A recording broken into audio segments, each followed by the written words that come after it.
की शुरुआत में हम एक लड़की को देखते हैं जो एक पेड़ पर टंगी होती है। अचानक उसके पास एक अंधा डायनासोर आ जाता है। वो उसे देख तो नहीं पाता, मगर उसी लम्हे लड़की नीचे गिर जाती है। उसकी आवाज सुनकर डायनासोर उसकी तरफ बढ़ने लगता है। लड़की जान बचाकर पानी में छुप जाती है, लेकिन डायनासोर वहां भी पहुंच जाता है। अब इस लड़की के साथ क्या हुआ, ये जानने के लिए हमें कहानी में जरा पीछे जाना पड़ेगा। ये वो दौर है जहाँ इंसान और डायनासोर एक साथ रहते हैं। अब हालात ये हैं कि डायनासोर सिर्फ जंगलों तक सीमित नहीं रहे, बल्कि इंसानों के साथ ही रहने लगे हैं। लेकिन इंसान और डायनासोर के साथ रहने का सपना अभी भी अधूरा है। दोनों के बीच डर, दूरी और टकराव लगातार बढ़ता जा रहा होता है। जहाँ जहाँ डायनासोर पहुँचते हैं, वहाँ वहाँ ब्लैक मार्केट भी तेजी से बढ़ने लगता है। लोग इन्हें पकड़ने, बेचने और इस्तेमाल करने के लिए कुछ भी करने को तैयार हैं। गैर कानूनी शिकार इतना बढ़ जाता है कि स्थिति कंट्रोल से बाहर जाने लगती है। इस पूरे मामले को संभालने के लिए अमेरिका की सरकार एक बड़ी साइंटिफिक कंपनी को डायनासोर से जुड़ा पूरा कंट्रोल दे देती है। ये कंपनी जेनेटिक्स और बायो रिसर्च में काफी मशहूर होती है और इसका सीईओ लुइस डॉसन इटली के पहाड़ी इलाके में एक खास डायनासोर सैंक्चुअरी बनाता है। उनका कहना होता है कि डायनासोर के पुराने इम्यून सिस्टम से वो ऐसी दवाइयां बना सकते हैं जो इंसानियत के लिए बहुत फायदेमंद होंगी। लेकिन जनता को उनकी बात पर पूरा भरोसा नहीं होता। लोगों को शक होता है कि ये सब एक खतरनाक एक्सपेरिमेंट है। और फिर कहानी में असली ट्विस्ट आता है जब डॉसन और उसकी टीम का साइंटिस्ट वो चुपके से एक नया एक्सपेरिमेंट शुरू करते हैं। वो डायनासोर के डीएनए का इस्तेमाल करके एक नई चीज बनाते हैं। वो खास तरह के टिड्डे तैयार करते हैं, लेकिन ये आम टिड्डे नहीं होते। ये आकार में बहुत बड़े, तेजी से बढ़ने वाले और जेनेटिकली मॉडिफाइड होते हैं। कंपनी चुपके से इन टिड्डों को आसपास के खेतों में छोड़ देती है और ये फसलें बर्बाद करना शुरू कर देते हैं। लेकिन यहाँ एक बहुत बड़ा खेल छुपा होता है। ये टिड्डे सिर्फ आम फसलों को ही खाते हैं, जबकि उसी कंपनी के बनाए हुए बीजों को ये बिल्कुल नहीं छेड़ते। यानी सीधा सा प्लान है, दुनिया की बाकी सारी फसलें खत्म करो और फिर लोगों को मजबूर करो कि वो सिर्फ उसी कंपनी के बीज खरीदें। कुक का असली मकसद यही होता है, पूरी दुनिया के फूड सिस्टम पर कब्जा करना। भले ही इसके चक्कर में लाखों लोग भूखे मर जाएं, लेकिन उसके लिए ये सब कोई बड़ी बात नहीं होती। अब जैसे ही ये बैकग्राउंड सेट होता है, जुरासिक वर्ल्ड डोमिनियन की असली कहानी शुरू होती है। कहानी को समझने के लिए इसे दो हिस्सों में दिखाया जाता है और पहले हम बात करते हैं मेन कैरेक्टर्स की। एक रात एली और उसके साथी चुपके से एक गैर कानूनी डायनासोर ब्रीडिंग फार्म में घुसते हैं। वो वहाँ हो रही हर चीज रिकॉर्ड कर रहे होते हैं और साथ ही एक छोटे डायनासोर को बचाने की कोशिश करते हैं जिसे कैद करके रखा गया होता है। बाहर खड़ा उनका साथी ये सब देखकर खुद को रोक नहीं पाता और अंदर मदद के लिए आ जाता है, लेकिन उनकी ये हरकत जल्दी ही पकड़ी जाती है और फिर जान बचाने के लिए वो गाड़ी लेकर सीधे डायनासोर वाले इलाके में भागते हैं। हालात इतने खराब हो जाते हैं कि उनकी जान खतरे में आ जाती है, लेकिन तभी एक ट्राइसेराटॉप्स उनकी मदद करता है और किसी तरह वो वहां से बच निकलते हैं। इस खतरनाक मिशन के बाद उनका साथी साफ कह देता है कि वो अब ये काम नहीं करेगा। एली का मकसद तो सही था, वो डायनासोर को बचाना चाहती थी, लेकिन ये रास्ता बहुत ज्यादा खतरनाक था। अब कहानी शिफ्ट होती है हमारे मेन हीरो ओवेन पर। वो एली और क्लोन लड़की मैजी के साथ एक शांत से जंगल इलाके में छुपकर रह रहा होता है। वहाँ उनके साथ कुछ और लोग भी होते हैं और सब मिलकर एक साधारण जिंदगी जी रहे होते हैं, जैसे लकड़ी काटना या डायनासोर का ख्याल रखना। लेकिन उन्होंने ये जगह क्यों चुनी? क्योंकि मैजी अब एक बहुत बड़ी वजह बन चुकी है। वो एक क्लोन है और उसके अंदर ऐसी खासियतें हैं जो साइंस के लिए बहुत कीमती हैं। इसी वजह से कई लोग उसे पकड़ना चाहते हैं। लेकिन मैजी अब बड़ी हो रही होती है और अपनी आजादी चाहती है। इसी बात को लेकर उसका ओवेन से अक्सर झगड़ा होता रहता है और जहाँ ओवेन है वहाँ ब्लू रैप्टर का होना तो तय है। लेकिन इस बार एक फर्क है, ब्लू अब अकेली नहीं है, उसके साथ उसका छोटा बच्चा भी है। माँ बनने के बाद ब्लू का स्वभाव और ज्यादा आक्रामक हो चुका होता है। वो अपने बच्चे को लेकर बहुत सतर्क रहती है। लेकिन फिर एक दिन कुछ लालची शिकारी एक खतरनाक जाल बिछाते हैं और ब्लू के बच्चे को पकड़ लेते हैं। उसी वक्त बाहर गई हुई मैजी भी उनके हाथ लग जाती है। यानी अब दोनों को एक साथ किडनैप कर लिया जाता है। ओवेन को जब ये पता चलता है, वो तुरंत उन्हें रोकने की कोशिश करता है, लेकिन सामने वाले ज्यादा होते हैं। उनके पास गाड़ियां और हथियार होते हैं और ओवेन कुछ नहीं कर पाता, बस उन्हें ले जाते हुए देखता रह जाता है। फिर वो तुरंत वापस जाकर जरूरी सामान उठाता है और एली के साथ मिलकर उन्हें बचाने निकलने का प्लान बनाता है। लेकिन जैसे ही वो निकलने लगते हैं, गुस्से से भरी ब्लू उनका रास्ता रोक लेती है। ओवेन उसे वादा करता है कि वो उसके बच्चे को वापस लाएगा, लेकिन ब्लू का गुस्सा शांत नहीं होता। वो उसके हाथ पर निशान छोड़ देती है, जैसे एक चेतावनी दे रही हो कि अगर उसका बच्चा वापस नहीं आया तो अंजाम बुरा होगा। ओवेन और एली अपने पुराने दोस्त बैरी से मिलते हैं, जो अब एक सरकारी एजेंट बन चुका होता है और गैर कानूनी डायनासोर ट्रेड को पकड़ने का काम करता है। बैरी की मदद से वो दोनों एक छुपे हुए डायनासोर ब्लैक मार्केट में पहुंचते हैं, जहां वो गुप्त जांच शुरू करते हैं। ये जगह किसी नर्क से कम नहीं होती। हर तरफ अजीब नजारे, कहीं डायनासोर की लड़ाई करवाई जा रही होती है, कहीं उनका सौदा हो रहा होता है और हैरानी की बात ये कि कुछ जगहों पर तो डायनासोर का मांस तक पकाया जा रहा होता है। बैरी उन्हें चेतावनी देता है कि यहाँ हर तरह के खतरनाक लोग मौजूद हैं, इसलिए हर कदम सोच समझकर रखना होगा। इसी दौरान एली वॉशरूम में एक महिला से मिलती है। बातचीत के दौरान एली खुद को रोक नहीं पाती और मैजी की तस्वीर दिखाकर उसके बारे में पूछती है। चौंकाने वाली बात ये निकलती है कि वही महिला उस टीम का हिस्सा थी जिसने ब्लू के बच्चे को ट्रांसपोर्ट किया था। वो बताती है कि उसने मैजी को भी वहाँ देखा था, लेकिन हालात इतने खराब थे कि वो ज्यादा कुछ बताने की हिम्मत नहीं कर पाती। तभी वहाँ पर शिकारी गैंग का लीडर रेन डेलाकॉर्ट अपने आदमियों के साथ पहुँचता है। वो यहाँ एक बड़ी डील करने आया होता है। क्लाइंट की डिमांड होती है कुछ खास तरह के ट्रेन किए गए रैप्टर्स जो लेजर के इशारे से अपने शिकार को पहचान कर हमला करते हैं। जैसे ही डील पूरी होने वाली होती है, अचानक एजेंट्स वहाँ रेड कर देते हैं। अफरा तफरी मच जाती है। हर कोई अपनी जान बचाने के लिए भागने लगता है। ओवेन आगे बढ़कर रेन का पीछा करता है और दोनों के बीच एक खतरनाक पीछा शुरू हो जाता है। पूरा ब्लैक मार्केट जंग का मैदान बन जाता है। जब रेन को कोई रास्ता नहीं मिलता तो वो चालाकी से एक बड़े डायनासोर को छोड़ देता है ताकि सबका ध्यान भटक जाए, लेकिन उसका यही प्लान उसके लिए मुसीबत बन जाता है। ओवेन उसे पकड़ लेता है और जमीन पर गिराकर उससे मैजी के बारे में पूछता है, लेकिन रेन साफ कह देता है कि उसके पास मैजी नहीं है, उसे आगे किसी और को सौंप दिया गया है। वो नाम लेता है सैंटोस का, वही महिला जो इस पूरी डील के पीछे होती है। इतने में एक बड़ा खतरनाक डायनासोर अचानक आजाद हो जाता है और सीधा रेन पर हमला कर देता है। चारों तरफ चीख पुकार मच जाती है। सैंटोस हालात बिगड़ते देख अपने बॉस को खबर देती है, लेकिन तभी एली चुपके से उसके पास पहुंच जाती है। सैंटोस ज्यादा वफादार नहीं होती, थोड़े दबाव में ही सब सच उगल देती है। वो बताती है कि मैजी को बायोसिन कंपनी के पास भेज दिया गया है। उसी वक्त वो खतरनाक डायनासोर फिर से उनके पीछे पड़ जाता है और जान बचाने के लिए एली ऊपर से छलांग लगाकर एक गाड़ी में गिरती है। तभी वही महिला गाड़ी लेकर वहाँ से गुजर रही होती है। वो एली की मदद करती है और बताती है कि मैजी को बायोसिन ले जाया गया है। इतना ही नहीं, वो उन्हें वहाँ तक पहुँचाने के लिए प्लेन उड़ाने की भी पेशकश करती है। ये सुनते ही ओवेन बिना देर किए बाइक लेकर उनके पीछे निकल पड़ता है, लेकिन खतरा अभी खत्म नहीं हुआ होता। वो ट्रेन किया हुआ रैप्टर अभी भी उनका पीछा कर रहा होता है और जैसे ही वो तीनों खतरे से बचने की आखिरी कोशिश कर रहे होते हैं, ठीक उसी पल प्लेन उड़ान भरता है और वो जमीन से ऊपर उठकर किसी तरह उस मौत से बच निकलते हैं। अब कहानी एक नई दिशा में मुड़ती है। फोकस आता है पुराने किरदारों पर, जहां हम मिलते हैं पैलियोंटोलॉजिस्ट एली सैटलर से और काफी समय बाद उनकी मुलाकात होती है डॉ एलन ग्रांट से। वो उसे एक अजीब सा बड़ा टिड्डा दिखाती है। एली को शक होता है कि इसके पीछे किसी बड़ी कंपनी का हाथ है। वो बताती है कि जिन खेतों पर इन टिड्डों ने हमला किया वहां सिर्फ एक ही तरह की फसल बची है और वो है उसी बड़ी कंपनी के बनाए हुए बीज। यानी कोई बहुत चालाकी से पूरी फूड सप्लाई को कंट्रोल करने की कोशिश कर रहा है। सच जानने के लिए एली फैसला करती है कि वो सीधे उस कंपनी के डायनासोर सैंक्चुअरी में जाएगी और वहां से इन टिड्डों का डीएनए सैंपल लेगी। वो चाहती है कि ग्रांट भी उसके साथ चले। जल्द ही दोनों फ्लाइट से वहां पहुंचते हैं और कंपनी का एक कर्मचारी राम से उनका स्वागत करता है। वो उन्हें पूरे इलाके के बारे में बताता है। उनके सामने फिर से डायनासोर का वही पुराना दृश्य होता है, जिसे देखकर दोनों के अंदर पुरानी यादें ताजा हो जाती है। राम से समझाता है कि यहाँ हर चीज प्लान के साथ बनाई गई है। हर्बीवोर डायनासोर के लिए अलग पेड़ पौधे और मांसाहारी डायनासोर के लिए शिकार का इंतजाम। सब कुछ इस तरह सेट किया गया है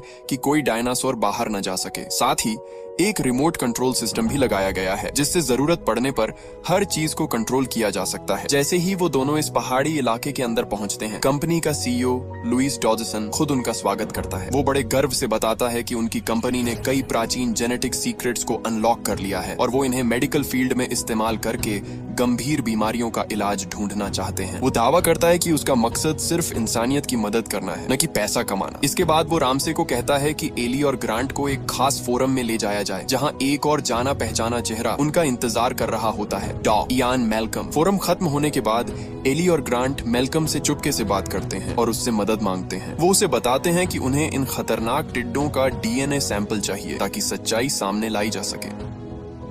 लेकिन यहाँ हर जगह निगरानी होती है, इसलिए मैल्कम धीरे धीरे उन्हें जानकारी देता है कि वो काफी समय से इन टिड्डों पर रिसर्च कर रहा है और ये सैंपल्स कंपनी के अंडरग्राउंड लैब में रखे गए हैं। फिर वो चुपचाप एली को एक छोटी सी चीज देता है जो इस मिशन की चाबी साबित होने वाली होती है। मैल्कम जो डिवाइस एली को देता है वो कोई साधारण चीज नहीं होती। उसी की मदद से अंडरग्राउंड रिसर्च एरिया तक जाने वाली लिफ्ट अनलॉक की जा सकती है, जिसे सूर्य प्रयोगशाला कहा जाता है। ताकि किसी को शक न हो, मैल्कम तुरंत वहां से निकल जाता है। उसके बाद कंपनी का कर्मचारी राम से एली और ग्रांट को लैब घुमाता है और जानबूझकर उन्हें उस खास लिफ्ट के बारे में बताता है जो नीचे सीक्रेट एरिया में जाती है। वो ये भी साफ करता है कि वहां सिर्फ खास परमिशन से ही जाया जा सकता है, लेकिन उसके इशारों से साफ होता है कि वो उनकी मदद करना चाहता है। इसी बीच मैजी और ब्लू के बच्चे को डॉ वू के सामने लाया जाता है। यहाँ एक बड़ा सच सामने आता है। डॉ वू बताता है कि मैजी कोई साधारण क्लोन नहीं है, बल्कि उसे एक महिला शार्लेट लॉकवुड ने अपनी टेक्नोलॉजी से जन्म दिया था। जन्म के कुछ समय बाद ही शार्लेट को एक खतरनाक विरासत में मिली बीमारी होने लगती है, इसलिए उसने पहले ही मैजी के डीएनए में बदलाव कर दिए थे ताकि वो इस बीमारी से बच सके। अब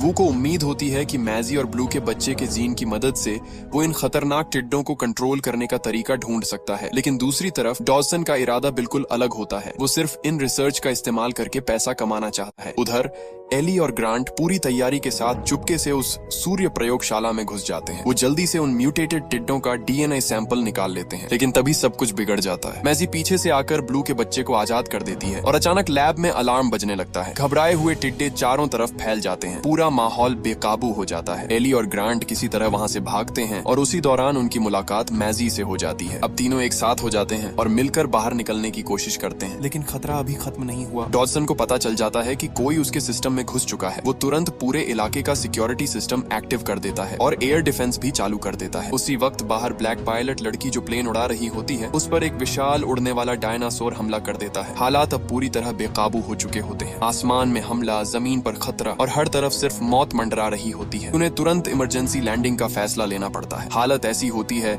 कि उनके पास सिर्फ एक ही पैराशूट बचता है और वो एली को दे दिया जाता है ताकि वो खुद को बचा सके। मजबूरी में ओवेन और बाकी लोग अपनी जान किस्मत के भरोसे छोड़ देते हैं। उधर एली किसी तरह जमीन पर उतरती है, लेकिन उसका पैराशूट पेड़ में अटक जाता है और वो हवा में ही लटकी रह जाती है, हिल भी नहीं सकती और खतरा धीरे धीरे उसकी तरफ बढ़ रहा होता है। तभी एक खतरनाक थेरेजिनोसॉरस चुपचाप उसकी तरफ बढ़ता है। उसके कदम भारी होते हैं, लेकिन अंदाज बहुत अजीब और डरावना होता है। उसकी नजर कमजोर होती है, इसीलिए उसे एली दिखाई नहीं देती। लेकिन पास खड़ा एक हिरण इतना खुशकिस्मत नहीं होता। एक ही वार में वो उसका शिकार बन जाता है। एली समझ जाती है कि अगर वो यहाँ रुकी तो अगला नंबर उसका है, इसीलिए वो धीरे धीरे खुद को आजाद करती है और जमीन पर गिरते ही बिना आवाज किए रेंगते हुए पानी की तरफ बढ़ने लगती है। लेकिन उसकी हल्की सी हरकत भी उस डायनासोर को महसूस हो जाती है। अब जान बचाने का सिर्फ एक ही रास्ता होता है। एली तुरंत पानी में कूद जाती है और अपनी सांस रोककर नीचे छुप जाती है। ऊपर वो खतरनाक डायनासोर पानी को सूंघते हुए उसे ढूंढने की कोशिश करता है। कुछ सेकंड ऐसे गुजरते हैं जैसे सदियां बीत गई हों, लेकिन किसी तरह एली अपनी जान बचा लेती है। उधर दूसरी तरफ ओवेन और वो पायलट लड़की भी किसी तरह क्रैश लैंडिंग से बच जाते हैं, लेकिन उनकी मुसीबत खत्म नहीं होती। जैसे ही वो वहां से निकलने की कोशिश करते हैं, एक और खतरनाक डायनासोर पायरोरैप्टर उनका पीछा करना शुरू कर देता है। वो सीधे बर्फीले पानी में कूदता है और अपने शिकार के चारों तरफ घूमकर हमला करने की कोशिश करता है। दोनों जान बचाकर भागते हैं, लेकिन अचानक ओवेन पानी में गिर जाता है। अब मौत उससे कुछ ही दूर होती है। तभी आखिरी पल पर वो लड़की उसका हाथ पकड़कर उसे बाहर खींच लेती है, लेकिन खतरा यहीं खत्म नहीं होता। वो डायनासोर बर्फ तोड़कर फिर से उनके पीछे आ जाता है। डरे हुए दोनों भागते हुए एक रास्ते से होते हुए लिफ्ट तक पहुंचते हैं और जैसे ही लिफ्ट का दरवाजा बंद होता है, वो किसी तरह इस मौत के मंजर से बच निकलते हैं। थोड़ी देर बाद वो एली को ढूंढते हुए उसी जंगल में पहुंचते हैं जहां उसका पैराशूट पड़ा होता है और साथ ही कुछ खून के निशान भी। अब दिल में सिर्फ एक ही डर होता है, क्या एली जिंदा है या फिर वो भी इस खतरनाक दुनिया का शिकार बन चुकी है। रात हो चुकी होती है, जंगल अब और भी ज्यादा खामोश लेकिन खतरनाक बन चुका होता है। उधर एली जल्दी जल्दी आगे बढ़ती है और उसे एक पुराना कंट्रोल स्टेशन मिल जाता है। वो अंदर जाती है, लेकिन उसे आराम करने का मौका भी नहीं मिलता। अचानक उसे आसपास कुछ हलचल महसूस होती है। वो सतर्क हो जाती है। तभी एक डायलोफोसॉरस चुपके से उसके सामने आ जाता है और हमला करने ही वाला होता है, लेकिन ठीक उसी पल एक मजबूत हाथ उसके गले को पकड़ लेता है। ओवेन समय पर पहुंच चुका होता है। अब दोनों फिर से मिल जाते हैं, लेकिन खतरा अभी खत्म नहीं हुआ। दूसरी तरफ डॉसन जब गहराई से जांच करता है तो उसे जल्दी ही शक हो जाता है कि इसके पीछे मैल्कम का हाथ है। वो तुरंत एली और बाकी लोगों की लोकेशन ट्रैक कर लेता है और बिना वक्त गंवाए आदेश देता है कि उनके केबिन को रोक दिया जाए। कुछ ही देर में सभी लोग एक गहरे एम्बर माइन में फंस जाते हैं जहां चारों तरफ खतरनाक डायनासोर छुपे होते हैं। इसके बाद डॉसन गुस्से में मैल्कम को नौकरी से निकाल देता है और रामसे को आदेश देता है कि उसे वहां से ले जाया जाए। लेकिन यहाँ एक बड़ा ट्विस्ट आता है। रामसे असल में एली और ओवेन की तरफ होता है। वो डॉसन का आदेश मानने के बजाय चुपचाप मैल्कम को नीचे ले जाता है और उसकी मदद के लिए एक गाड़ी और पूरा प्लान भी देता है ताकि वो बाकी लोगों को बचा सके। उधर एली, ग्रांट और मैजी किसी तरह खतरनाक रास्तों से निकलकर माइन के एग्जिट तक पहुंच जाते हैं, लेकिन किस्मत फिर खेल खेलती है। दरवाजा पूरी तरह लॉक होता है और पीछे से डायनासोर उनके करीब आते जा रहे होते हैं। तभी मैल्कम भी वहां पहुंचता है, लेकिन उसे भी दरवाजे का पासकोड नहीं पता होता। वो कई कोशिश करता है, लेकिन हर बार नाकाम हो जाता है। हालात अब पूरी तरह बेकाबू हो चुके होते हैं। तभी रामसे, जो सब कुछ मॉनिटर कर रहा होता है, चुपके से सिस्टम हैक करके दरवाजा खोल देता है और सभी लोग आखिरी पल में वहां से बाहर निकल जाते हैं। लेकिन खतरा अभी खत्म नहीं हुआ। डॉसन सच्चाई छुपाने के लिए एक और खतरनाक कदम उठाता है। वो आदेश देता है कि लैब के अंदर मौजूद सभी म्यूटेटेड टिड्डों को जला दिया जाए, लेकिन ये फैसला उल्टा पड़ जाता है। ये टिड्डे आग में मरने के बजाय और ज्यादा खतरनाक हो जाते हैं। वो हर तरफ फैल जाते हैं। जलते हुए लैब से बाहर निकलते हैं और आसमान में उड़ते हुए एक भयानक तबाही मचा देते हैं। पूरा नजारा ऐसा लगता है जैसे कोई प्रलय आ गई हो। एली और बाकी लोग ये सब देखते हैं, लेकिन अभी उनके पास रुकने का वक्त नहीं होता। सबसे जरूरी है वहां से जिंदा निकलना। इसी बीच मेलकम गाड़ी चलाते हुए कंट्रोल खो देता है और गाड़ी ढलान से नीचे पलट जाती है। और यहीं पर किस्मत एक बार फिर खेल दिखाती है। ओवेन, एली, ग्रांट, मैजी यानी पुराने और नए सभी किरदार एक ही जगह इकट्ठा हो जाते हैं, लेकिन उन्हें मिलने का मौका भी नहीं मिलता, क्योंकि उसी समय जंगल का सबसे खतरनाक शिकारी उनके सामने आ जाता है, गिगानोटोसॉरस। वो विशालकाय दानव उनकी तरफ बढ़ रहा होता है और सभी लोग डर के मारे गाड़ी के पीछे छुप जाते हैं। सांसें थम जाती हैं, हर कदम भारी लगने लगता है। अब सिर्फ एक सवाल बचता है, क्या ये सभी लोग मिलकर इस आखिरी खतरे का सामना कर पाएंगे या फिर यही उनका अंत होने वाला है? गिगानोटोसॉरस की सूंघने की ताकत इतनी तेज होती है कि वो इंसानों की मौजूदगी तुरंत महसूस कर लेता है। मजबूरी में सभी लोग ऑब्जर्वेशन टावर पर चढ़ जाते हैं ताकि अपनी जान बचा सकें। मैजी जैसे ही आधी चढ़ाई तक पहुंचती है, तभी वो दानव अपना विशाल मुंह खोलकर उसे पकड़ने की कोशिश करता है। बस किस्मत अच्छी होती है कि वो किसी तरह बच जाती है, लेकिन ऊपर पहुंचकर भी खतरा खत्म नहीं होता। असल में टावर की ऊंचाई और उस दानव का कद लगभग बराबर होता है, यानी वो सीधे उन तक पहुंच सकता है। अब सभी लोग सच में उसके सामने फंसे हुए होते हैं। इसी नाजुक पल में मेलकम एक चाल चलता है। वो एक जलता हुआ टिड्डा उठाता है और उसे गिगानोटोसॉरस की तरफ फेंक देता है। जैसे ही वो उसके मुंह में जाता है, जलन की वजह से वो दर्द में पागल हो जाता है। गुस्से में आकर वो पूरे टावर को तोड़ने लगता है। हालात इतने बिगड़ जाते हैं कि टावर कभी भी गिर सकता है। एली का पैर तारों में उलझ जाता है और वो नीचे की तरफ खींचने लगती है। अगले ही पल वो दानव उसे पकड़ लेता है। उसी वक्त पायलट लड़की गोली चलाकर उस दानव का ध्यान भटकाने की कोशिश करती है और एली मौका देखकर एक इलेक्ट्रिक डंडा उठाती है और सीधा उसकी आंख में घुसा देती है। ये वार इतना खतरनाक होता है कि गिगानोटोसॉरस दर्द से तड़प उठता है और मजबूरी में उन्हें छोड़कर पीछे हट जाता है। लेकिन खतरा अभी भी खत्म नहीं हुआ। आसमान में अभी भी जलते हुए टिड्डे उड़ रहे होते हैं। आग हर तरफ फैल रही होती है। पूरा माहौल किसी तबाही से कम नहीं लगता। अब डॉसन भी घबरा जाता है और तुरंत सभी कर्मचारियों को इवैक्यूएट करने का आदेश दे देता है। इसी बीच पायलट लड़की एक प्लान बताती है कि अगर वो लोग एयर डिफेंस सिस्टम को दोबारा चालू कर दें तो वो अपने प्राइवेट प्लेन से यहाँ से निकल सकते हैं। बस फिर क्या, सभी लोग तुरंत एक्शन में आ जाते हैं। वो कंट्रोल रूम में पहुंचते हैं जहाँ राम से पहले से मौजूद होता है। वो बताता है कि पावर बहुत कम है, इसलिए सारे सिस्टम बंद करके सिर्फ जरूरी जगह पर बिजली भेजनी होगी। अब सभी लोग टीम में बंट जाते हैं। एली और एली सिस्टम बंद करने निकलते हैं। मेलकम और राम से उन्हें रास्ता दिखाते हैं। ओवेन, ग्रांट और मैजी ब्लू के बच्चे को ढूंढने जाते हैं और पायलट लड़की प्लेन तैयार करती है। सब कुछ प्लान के मुताबिक चल रहा होता है, लेकिन तभी एक बड़ा झटका लगता है। जैसे ही एलिमेंट सिस्टम बंद करती है, वो अचानक खुद ब खुद फिर से चालू हो जाता है। अब हालात फिर से उनके हाथ से निकलने लगते हैं और ऐसा लगता है जैसे कोई और भी है जो इस पूरे सिस्टम को कंट्रोल कर रहा है और उन्हें यहाँ से निकलने नहीं देना चाहता। कहानी के इस हिस्से में हालात पूरी तरह बिगड़ चुके होते हैं। गुस्से और मजबूरी में आकर दोनों एक बड़ा फैसला लेते हैं। वो पूरे इलेक्ट्रिक सर्किट को ही तबाह कर देते हैं। ये रिस्की कदम काम कर जाता है और मलकॉम आखिरकार एयरबोर्न डिफेंस सिस्टम एक्टिव कर देता है। सीन कट होता है और अब हम कुक को देखते हैं जो जल्दी जल्दी एस्केप पॉड में बैठकर निकलने की तैयारी कर रहा होता है। लेकिन अचानक बिजली चली जाती है और वो एक अंधेरी सुरंग में फंस जाता है। माहौल खौफनाक हो जाता है और तभी डायनासोर उस पर हमला कर देते हैं। कुक अपनी ही गलती का शिकार बनता है। जिस खतरे को वो दूसरों के लिए लाया था, वही अब उसे खत्म करने आ गया है। दूसरी तरफ जैक और उसकी टीम के पास अच्छी खबर आती है। वो लोग आखिरकार ब्लू के बच्चे को ढूंढ लेते हैं और उसे सुरक्षित जगह से बाहर निकाल लेते हैं। सब लोग जब एलिस से मिलने ही वाले होते हैं, तभी अचानक डॉक्टर सामने आ जाता है। वो दावा करता है कि अभी भी सब कुछ ठीक किया जा सकता है। फिर वो एक बड़ा खुलासा करता है। शार्लेट ने लड़की के शरीर के अंदर सेल्स को बदल दिया है। अगर वो इस रहस्य को समझ ले तो टिड्डियों लोकस्ट्स के जरिए एक्सपेरिमेंट करके इस खतरे को रोका जा सकता है। तभी अचानक हेलीकॉप्टर की आवाज आती है। ब्लैक पायलट लड़की सही टाइम पर पहुंच जाती है। सब लोग निकलने ही वाले होते हैं कि तभी रास्ते में एक खतरनाक टी रेक्स आकर खड़ा हो जाता है। लेकिन ट्विस्ट ये होता है कि टी रेक्स का निशाना टीम नहीं, बल्कि उनके पीछे खड़ा उसका पुराना दुश्मन होता है, गिगानोटोसॉरस। दोनों दानव आमने सामने होते हैं और बिना एक शब्द बोले भयंकर लड़ाई शुरू हो जाती है। टी रेक्स पूरी ताकत लगाता है, लेकिन गिगानोटोसॉरस से ज्यादा ताकतवर साबित होता है और उसे हरा देता है। तभी पायलट लड़की एक चालाकी करती है। वो एक सिग्नल फ्लेयर फेंकती है, जिससे पास खड़ा थेरेजिनोसॉरस भी लड़ाई में शामिल हो जाता है। अब सीन और भी खतरनाक हो जाता है। दो खतरनाक डायनासोर मिलकर गिगानोटोसॉरस पर हमला करते हैं।